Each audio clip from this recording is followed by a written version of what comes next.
안녕하세요. 오늘은 3월 15일 월요일 아침입니다.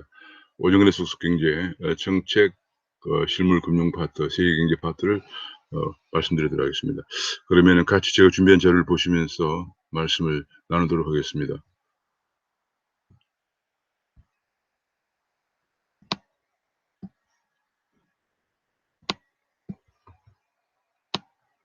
오정근의 속속경제, 귀에 쏙쏙 들어가도록 경제기사를 쉽게 해설해드리는 명품 시사에서 정책 실물 금융 세계경제 파트를 시작하겠습니다.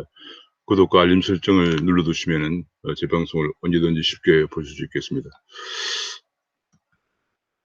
지금 자영업자의 돈벌이도 빚만 늘었다는 보도가 나왔어요. 그러니까 우리가 지금 1차, 2차, 3차, 4차에 걸쳐서 재난지원금을 지원하면서 주로 자영업자들에게 돈을 많이 뿌렸거든요. 최근에는 뭐 4차 재난지원금 같은 경우에는 거의 몇백만 원까지, 400만 원, 500만 원까지도 뭐 지원되고, 심지어는 기업형 자영업자의 경우에는 1,000만 원이 넘는 돈이 지원되고 있는 그런 상황입니다. 너무 돈을 많이 뿌리고 있다는 지적이 나올 정도인데, 지금 법원에 회생을 신청한 자들 신청한 결과를 분석해 보니까 작년에 자영업자 평균 빚이 1억 원에 육박을 하고 있다.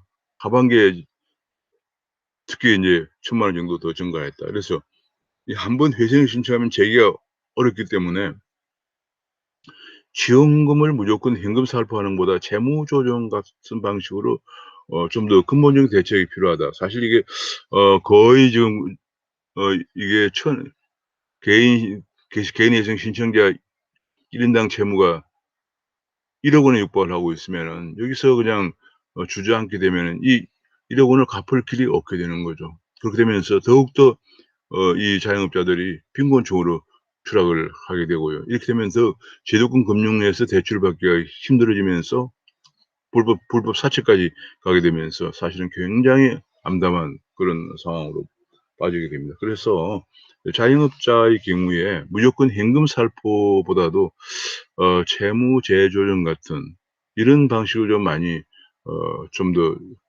근본적인 대책을 강구해야 되는 것이 아니냐 하는 분석이 나왔습니다.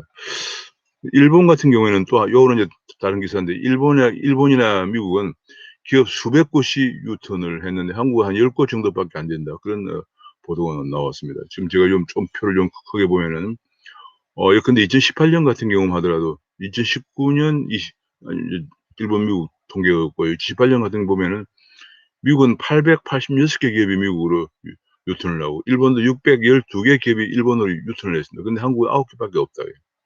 한국은 거의 유턴이 안 되고 있는 상황이에요. 그나마 유턴된 기업들도 절반이 괜히 왔다고 후회하고 있는 그런 상황에는 보도까지 나왔습니다. 그러니까 미국과 일본은 유턴 기업들에게 굉장한 혜택을 주고 있고요. 특히 이제 혜택을 주고 있어요. 아마 이것이 코로나로 인해서 더욱더 아마 유턴이 증가했을 것입니다. 왜냐하면 코로나가 발생하면서 글로벌 서플라이 체인이 이 문제가 있다. 해외에서 생산해서 중간이나 부품을 생산해서 가져와서 조립해서 조립하는 그런 서플라이 체인에 문제가 있다는 것 때문에, 왜냐하면 국가 간의 교류가 중단되었거든요. 그래서 결과적으로 국내로 가급적이면 국내에서 중간재나 부품도 생산해야겠다. 그런 것 때문에 리쇼링을 굉장히 강조하면서 미국과 일본은 리쇼링한 자국으로 돌아오는 기업에 대해서 이전 비용이라든지 이전 비용, 법인세 감면 등등 파격적인 혜택을 제공했기 때문에 아마도 2019년, 20년은 이보다도 훨씬 더 증가했을 것입니다. 근데 우리나라는 정말 이런 리쇼링 기업에 대한 혜택을 주기는커녕 법인세는 더 올리고 기업 규제는 더 강화하고 친노조 정책은 더 강화하고 하면서 한국으로 올 엄두를 내지 못하게 하고 있으니까 국내에서 일자리가 창출이 안 되고 있는 그런 상황입니다. 좀 안타까운 상황입니다. 한국에 있는 게 손해만 본다. 그래서 기술 벤처 등도 미국으로 해외로 나오고 있다. 그런 보도가 지금 나오고 있습니다. 예를 들어서 지금 현재 미국 등 해외에 본사를 둔 한국계 스타트업 보면은 기업용 소프트웨어 협업 툴을 개발하는 스윗이라는 회사, 서빙 로봇을 개발하는 비어 로보틱스, 서빙 로봇. 요즘은 이제 큰 식당에 가보면 로봇이 서빙을 합니다. 그런 서빙 로봇을 개발하는 비어 로보틱스. 그다음에 자율주행 자율주행 부품을 만드는 팬덤 AI, 그다음에 디지털 마케팅하는 몰로코, 가상현실 콘텐츠를 만드는 어메이즈 VR, 이런 회사들이 전부 다 미국에 본사를 두고 있다는 겁니다. 그러니까 지금 국내에서는 도저히 벤처를 할 수 있는, 기업을 할 수 있는 환경이 조성이 안 된다는 얘기겠죠. 가장 중요한 일자리만 창출의 가장 중요한 방법, 가장 첫 끼고 중요한 길은 기업이 일자리를 투 기업을 할 수 있는 환경을 개선해 주는 거. 그렇게 해서 기업들이 일자리를 창출하는 게 가장 중요한데, 우리는 오히려 계속 반기업 정책과 친노 정책을 펴고 법인세를 올리고 하기 때문에 기업들은 자꾸 해외로만 탈출하고 있는 상황입니다. 게다가 부자 증세를 계속 밀어붙이는데, 이미 고소득자 세부담은 이미 세계 최고다, 그런 얘기를 하고 있습니다. 예를 들어서 상위 10% 고소득자 세금 부담이 한국은 77%다. 소득세의 경우에. 법인세도 거의 마찬가지입니다. 미국은 70%, 영국은 59.8%, 캐나다는 53.8% 정도로 나와서 한국이 상위 10% 고소득자의 소득세 부담 비중이 가장 높은 나라다. 그러면서 면세점도 한국이 제일 높습니다. 면세점 한국은 36.8%. 그러니까 10명 중에 4명은 세금을 안 낸다는 얘기예요. 10명 중에 4명은 세금을 안 내고, 그러니까 그 위에 한 몇 명은 세금 한 조금 내고 몇만 원밖에 안 내죠. 그래서 거의 대부분 다 상위 20~30%에 집중되어 있고요. 특히 상위 20%와 10%에 집중되어 있는 그런 현상입니다. 그러다 보니 이게 문제가 뭐냐면 국민 계세주의가 붕괴되는 거죠. 여기 보면 호주 같은 경우는 면세 비중이 16%밖에 안 되고, 캐나다도 18%밖에 안 되는 거예요. 미국도 31%입니다. 그러니까 국민 계세주의가 붕괴되면 가장 큰 문제가 국가의 재정이 귀하고 아까운 돈이라는 걸 생각을 국민들이 안 하게 돼요. 그러다 보니까 이게 파퓰리즘에 굉장히 취약하게 됩니다. 내가 세금을 안 내고 내가 받는 것만 생각하기 때문에 계속 받는 것은 적다고 생각하게 되죠. 예를 들어서 무슨 국민 노령 기초연금 같은 경우에 30만 원 준다 그러면 30만 원 이게 용돈밖에 안 되는데 이게 생활이 돼? 이런 식으로. 사실은 두 노부부에게 60만 원 지급은 현재 한국 경제 상황으로 굉장히 큰 부담이고, 이 앞으로 계속 증가할 거거든요. 그런데도 그 두 노부부에게 60만 원 지급하는 거, 이거밖에 안 줘, 이런 식으로 생각을 하게 십상입니다. 다 그렇다는 그런 분들이 있다는 건 아니고요. 예를 들면 그렇다는 얘기예요. 그게 왜냐하면 국민 계세주의가 안 되면서 내가 세금을 안 내는 돈이기 때문에 그 돈은 아깝고 귀하고 줄을 좀 덜 생각하게 되는 경향이 많으면서 주로 국민 계세주의가 안 지켜지는 국가에서 파퓰리즘에 취약하게 됩니다. 근데 이건 내릴 수가 없는 것이, 선거 때만 되면 계속 또 올라가기 때문에 선거에 표를 얻고, 이것도 하나의 파퓰리즘이죠. 그래서 한국의 면세 비중이 36.8%까지, 세금 한 푼도 안 내는 계층이 우리 36.8%라는 얘기죠. 그러면서 자꾸 이제 상위 10%, 20%의 세금이 집중되어 있는 그런 상황입니다. 제 기억으로는 여기 10%가 77.8%인데 상위 20%가 거의 80% 넘는 세금을 부담을 하고 있어요. 그러니까 그것만 갖고는 이제 또 아까 파퓰리즘에 취약한 구조이긴 하지만 상위 10%, 20%가 집중적으로 세금을 내 갖고는 세원 조달이 또 안 되는 그런 문제가 또 있습니다. 그런데 정부는 지금 현재 계속 부자 증세를 밀어붙이겠다, 더 세금을 더 내야 한다, 이런 얘기를 지금 하고 있는 그런 상황입니다. 종부세도 계속 올라가고 있습니다. 이번에 이제 그 종부세가 더 작년도 종부세 폭탄이 있었지만 이번에 종부세를 더 올릴 겁니다. 종부세가 지금 현재 보니까 세율도 올라가고 공시가격도 현실화하고, 또 공시가격에 대한 공정시장 가격이라도 시장 가격에 대한 공정가격 비율을 또 올리고 95%까지 이제 공정가격이 시장 가격을 반영한다고 합니다. 그렇게 되면서 종부세가 작년에는 3조 6천억으로 크게 또 올라갔는데 금년에는 5조 1천억까지 올라갈 것으로 그렇게 전망되고 있습니다.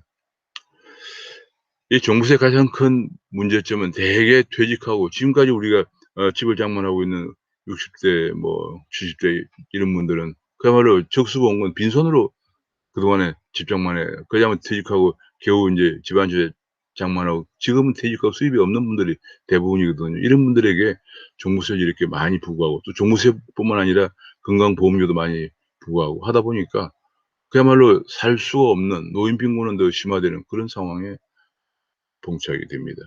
이런 문제에 관해서 노인 빈곤이 한국이 제일 심하다고 하면서도 계속 이렇게 세금만 더 올리는 그런 정책을 추진하고 있습니다.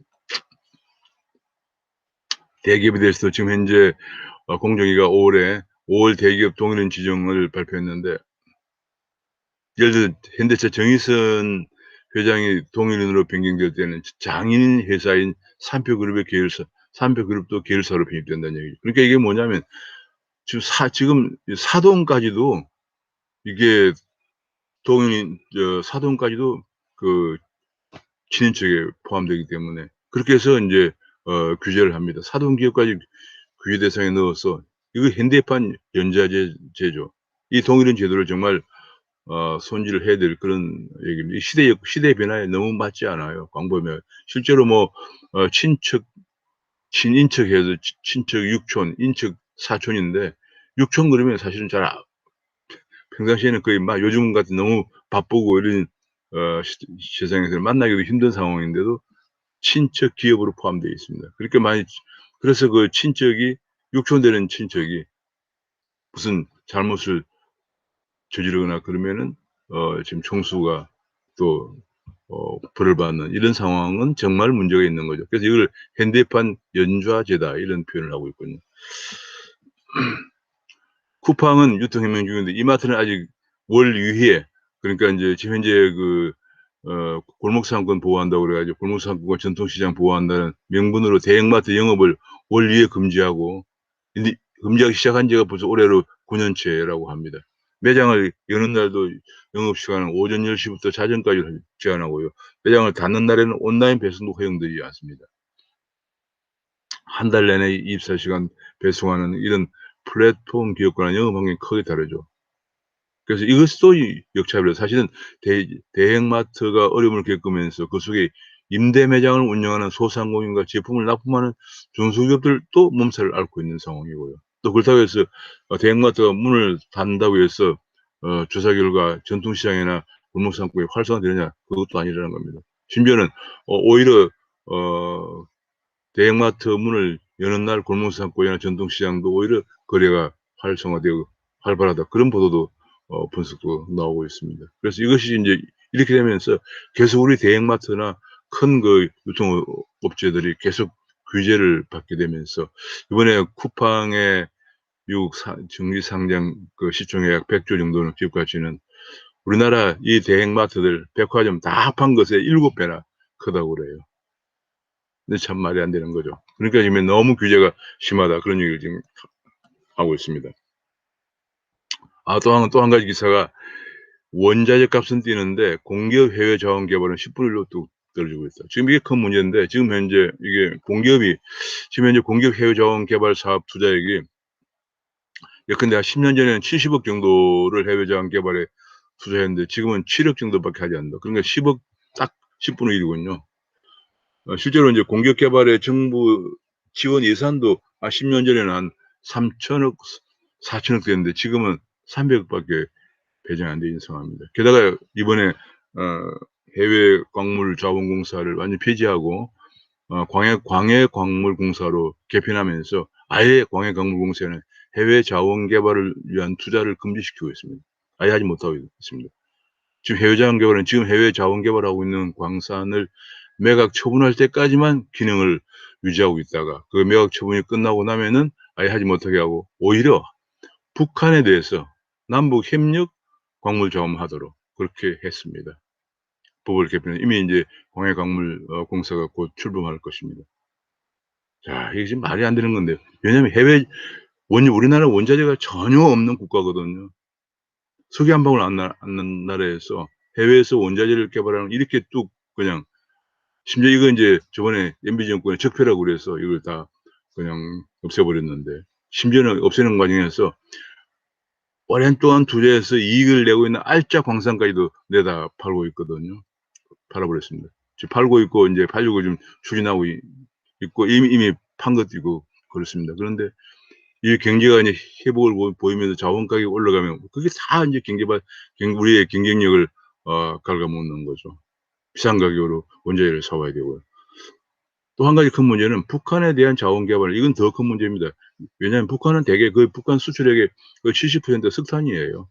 근데 석탄을 개발하도록 우리가 도와줄 수 있느냐 이것은 대북 제재 유엔의 대북 제재에 좀 걸림 아마 맡길 수가 문제가 제기될 겁니다. 왜냐하면 얼마 전만 하더라도 제 기억으로는 북한에 석탄을 실어 나르는 배가 우리나라 배도 아니다 뭐 그런 가지고 계속 문제가 됐었고, 또 북한의 석탄이 중국으로 수출해서 돈을 벌고 있다. 그런 것도 계속 지금 문제가 되고 있거든요. 그런데 우리가 북한의 그런 광물 자원 개발에 남북 협력 차원에서 한다는 것이 지금 이게 당연히 아마도 거의 대북 제재에 포함이 될 가능성이 크고요. 근데 이번에 그 광해광물공단을 새로 통합해서 이제 광해공단하고 해외자원개발공사를 통합해서 그렇게 신설하면서 아예 해외 자원개발은 신규 자원개발은 금지시키고 북한의 자원개발만 하도록 이렇게 기능을 완전히 바꾸었는데도 지금 국회 야당들도 그 내용을 잘 파악을 못한 것 같아요. 전혀 뭐 꿀먹은 먹는 아무 반응이 없어요. 너무 안타깝습니다.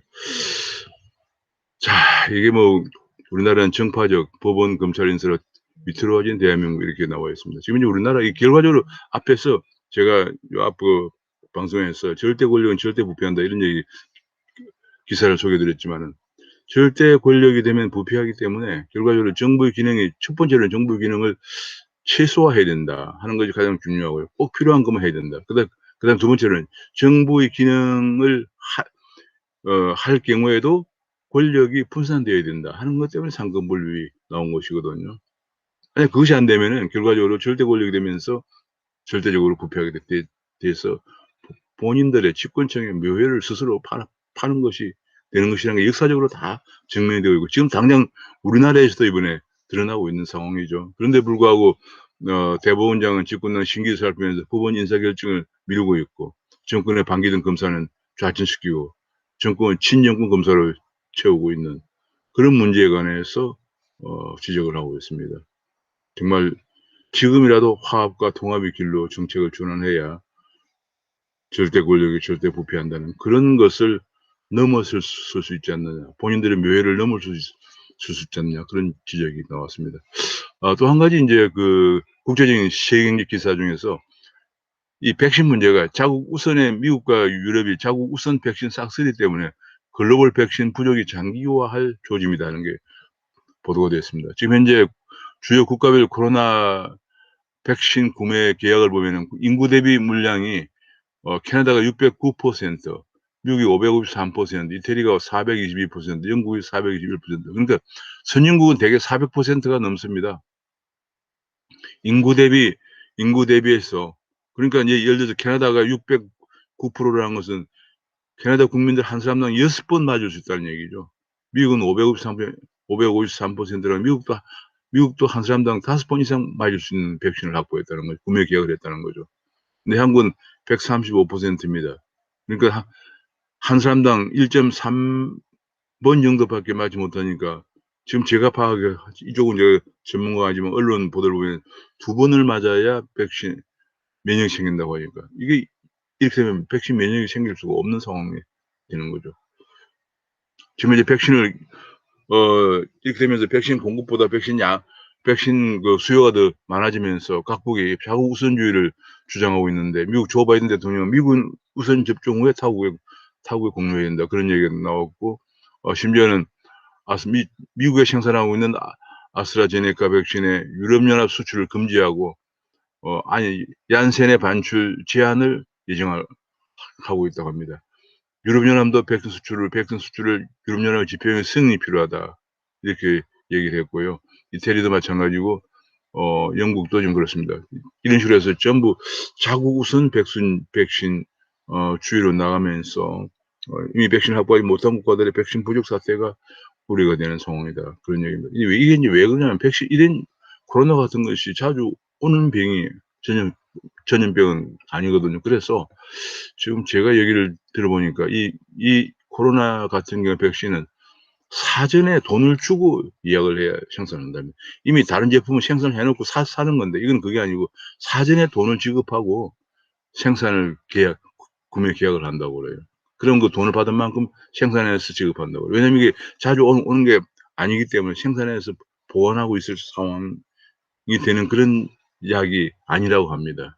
그러다 보니까 우리가 이걸 미리미리 돈을 주고 구매 계약을 하지 않았기 때문에 지금 이런 문제가 생기고요. 그렇게 하지 못한 여러 그 국가들은 지금 큰 백신 부족의 문제에 직면하고 있는 그런 상황입니다. 이번엔 드디어 미국이 성장률이 45년 만에 중국을 앞질 가능성에 대해서 가능성이 나오고 있습니다. 금년에 미국 성장률은 7%고 중국 성장률 6%를 기록하면서 아마도 금년에 미국 성장률이 중국 성장률을 앞질 것이다. 그런 전망이 나오고 있습니다. 이건 뭐 굉장한 것인데 물론 이제 기저효과도 있습니다. 근데 왜 이것이 중요하냐면 미국은 이미 1인당 GDP가 65,000달러를 넘어서고 있는 국가예요. 1인당 소득이 65,000달러에 있는 국가가 1인당 소득이 뭐 만 몇천 달러밖에 안 되는 중국보다 성장률이 높아진다고 하는 것은 미국의 성장 잠재력이 그만큼 크다 이렇게 되겠습니다. 그건 또 다른 말로 미국 경제가 완전히 혁신을 하고 있다. 성장 동력을 계속 창출할 정도로 혁신을 하고 있다는 얘기도 되겠습니다. 이번에는 더욱 이제 이런 가운데 지난주에 첫 번째 쿼드 정상회담이 열렸는데 중국 언급은 빠지고 북한 비핵화에 전념하겠다는 얘기가 나왔다고 합니다. 그래서 쿼드에서 다시 한번 북한의 완전한 비핵화를 확인했다고 합니다. 북한의 완전한 비핵화가 없이는 북한의 제재 완화가 안 된다는 얘기죠.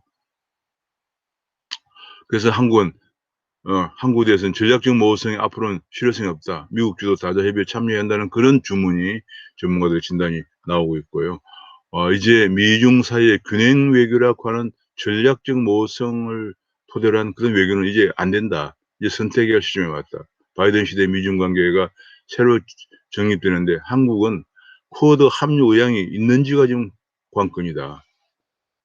그런 얘기입니다. 한국의 쿼드 참여할 4가지 이유에서 칼럼을 보면 첫째는 한미동맹 강화가 중요하고요. 그다음에 미국의 대중 전략 과열도 순화시키면서 출범초기 우리 입장을 반영을 하는 것이 굉장히 중요하다. 그리고 중국을 움직일 지렛대를 확보해야 중국의 보복 반발에 대해서 우리가 굴종과 예속을 하지 않게 된다는 거예요. 왜냐하면 한미 동맹에 우리가 동맹이 약화되면은 중국을 움직일 지렛대가 없어지면서 우리는 중국의 압력에 굴복하게 돼서 우리가 굴종과 예속의 길로밖에 갈 수가 없다. 앞으로 중국이 계속적으로 중국에 이제 대국 굴게 하려고 하는 심지어 뭐 이번에 지난주에 폐막된 양회에서 더욱더 그 결기를 보였죠. 앞으로 미국과의 쟁패하는 과정에서 심지어는 뭐 투기디에서 3정 얘기까지 꺼내면서 앞으로 투기디 3정은 신흥 패권국과 구패권국이 격돌하는 신흥 패권국이 부상하는 속에서 전쟁이 불가피했다는 얘기가 바로 펠로폰네소스 소서 전쟁사를 쓴 투기디데스의 얘기거든요. 그런 얘기까지 꺼내면서 중국은 일전을 불사할 정도로 대국 굴기를 하고 있는데 한미동맹마저 우리가 편성하지 않으면은 중국의 무슨 힘으로 우리가 중국에 대응하겠습니까? 그러면 중국을 움직일 지렛대가 없어지면서 우리는 중국의 압력에 언제나 굴복하게 되면서 굴종과 예속의 길밖에 없다. 그런 지적이 지금 나오고 있습니다.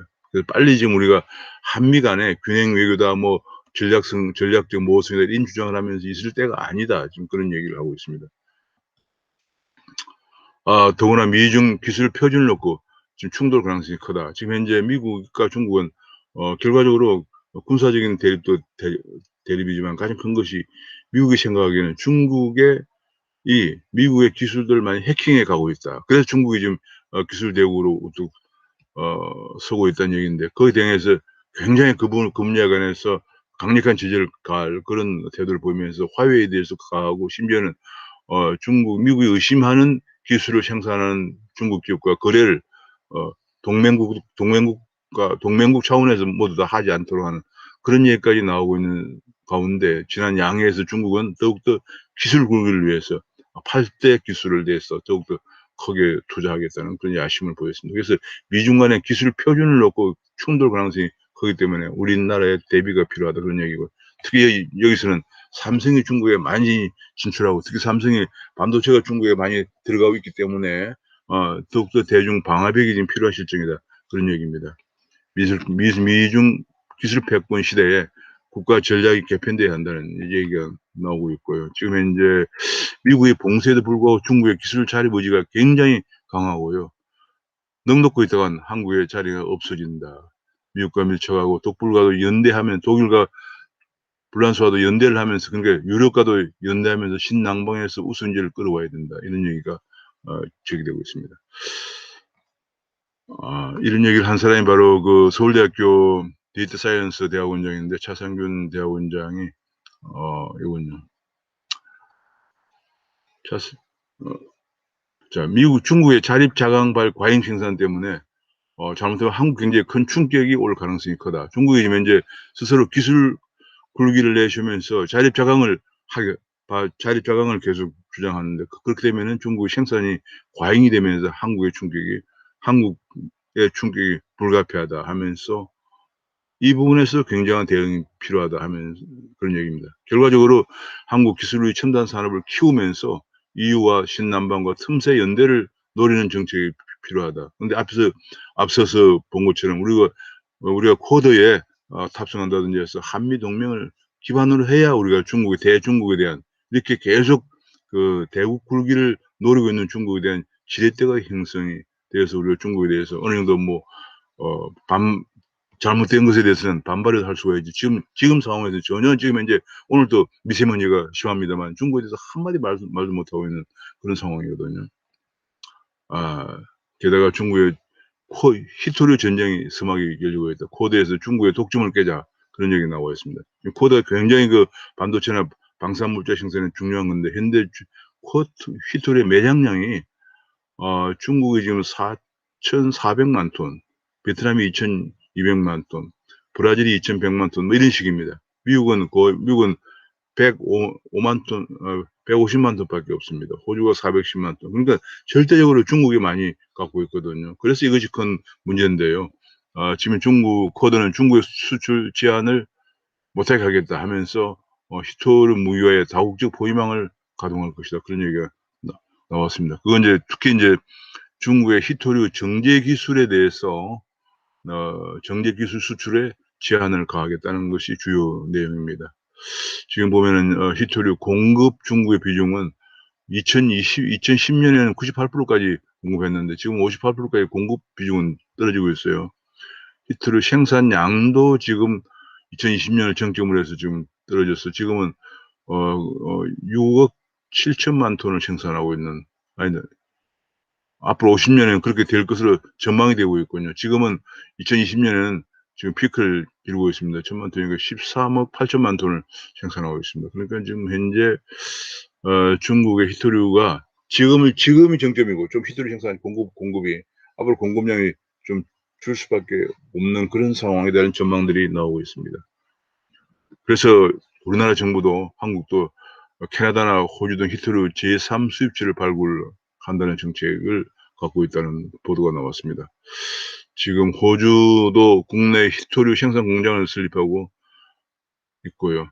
중국제 배터리 기업 등 상당히 복잡한 히토류가 필요한 기업들 지금 굉장히 미묘한 중국 히토류를 거의 절반 이상 점유하고 있기 때문에 우리가 중국에 대해서 여러 가지 그러니까 우리가 한미동맹 같은 대중 지렛대가 없는 속에서 중국의 비위를 건드리기도 상당히 어려운 그런 상황인데 지금 문재인 정부의 주류들이 지금 친중 종북 정부이기 때문에 미국에 대해서는 그렇게 미국을 그냥 대놓고 그야말로 동맹을 흔들는 그런 발언들이 서슴지 않거든요. 예를 들면 지난번에 강경화 장관이 산불 발언 같은 거, 산불 정책 같은 것이 이제 대표적인데, 산불 정책에 한미일, 군사동맹에 한국은 가입하지 않겠다. 그 다음에, 미국의 사드는 추가 배치하지 않겠다. 그 다음에 미국의 미사일 방어망에도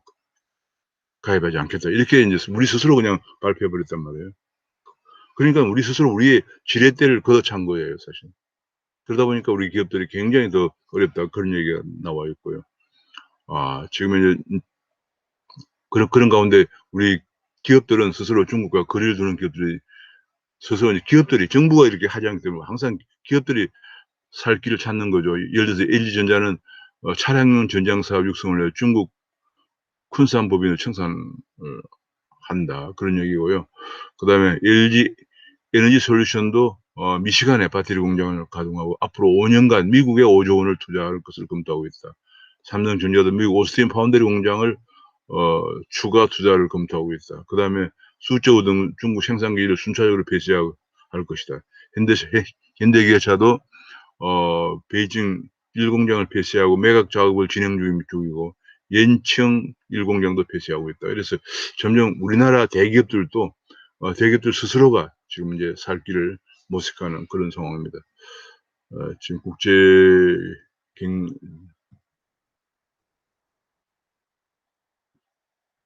지금 보면은 이번에 지난주에 공교롭게 중국의 양해도 피막되고 또 쿼드 미국 중심으로 한 쿼드 정상회담도 열리면서 미중 간의 쟁패가 이제 그냥 본격화되면서 가열되고 있는 상황 속에서 한국은 더욱더 지금 현재 그 한미 동맹, 더 나아가서 한미일 동맹이라는 지렛대가 없으면은 중국의 굴욕적인 그런 굴욕을 당할 수밖에 없는, 예속을 당할 수밖에 없는 그런 상황으로 가고 있기 때문에 지금 현재 소위 말하는 386 세대들이 과거에 읽었던 책들이 중국의 문화혁명을 굉장히 흠모하면서 정말로 전환식 논리 뭐 이런 거 읽으면서 커왔던 그런 세대도 이제는 새로운 국제 정세의 변화에 대해서 다시 한번 생각을 하면서 우리가 나가야 할 미래에 대해서 대한민국이 살아가야 할 미래를 좀 더 전향적으로 생각해야 될 그런 때가 아닌가 생각합니다. 오늘은 여기서 마치겠습니다. 감사합니다.